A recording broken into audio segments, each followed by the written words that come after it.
বার্ষিকী বা প্রতিষ্ঠা বার্ষিকীতে আমাদের মূল লক্ষ্য থাকতে হবে যে আমাদের দেশের স্বাধীনতা যেন আমরা অক্ষুণ্ণ রাখতে পারি, যে কোনো কিছুর বিনিময়ে এই স্বাধীনতা রক্ষা করতে পারি। এটাই আজকের দিনে আমাদের সকলেরই প্রতিজ্ঞা।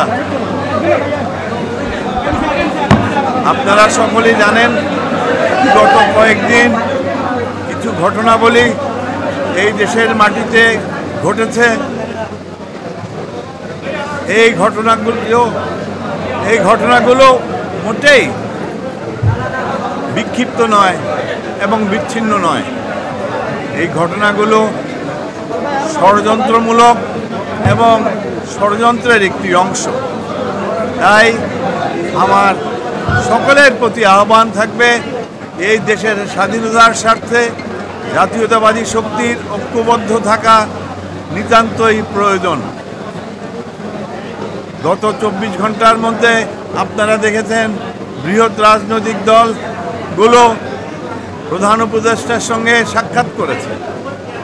তারপরে দেখেছেন সেনাবাহিনীর প্রধান বিচারপতির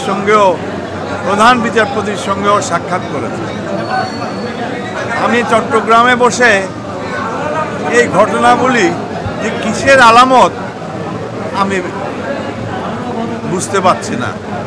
তবে একটা জিনিস বুঝতে পারি, একটা উপলব্ধি আমার এসছে যে কি আমাদেরকে পরাজিত শক্তি এই দেশ জাতিকে শান্তিতে থাকতে দিবে না। এই পরাজিত শক্তি আমাদের বিরুদ্ধে ষড়যন্ত্র করছে এবং ষড়যন্ত্র করতেই থাকবে। আমার ভাই বন্ধুদের কাছে আমার আবেদন থাকবে, দেশবাসীর কাছে আমার আবেদন থাকবে যে আমাদের প্রয়োজন ঐক্য, আমাদের প্রয়োজন একতা। যে কোনো কিছুর বিনিময়ে এই স্বাধীনতা রক্ষা করা। তো এই মুহূর্তে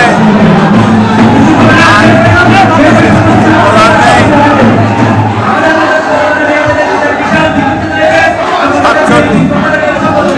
47তম জন্মবার্ষিকীতে, প্রতিষ্ঠা বার্ষিকীতে আমার শুভেচ্ছা রইল এবং পাশাপাশি এই দেশে যেন আমরা শান্তি রক্ষা করতে পারি এবং স্বাধীনতা রক্ষা করতে পারি, এটাই আজকে আমার এই দিনের বাণী। ধন্যবাদ।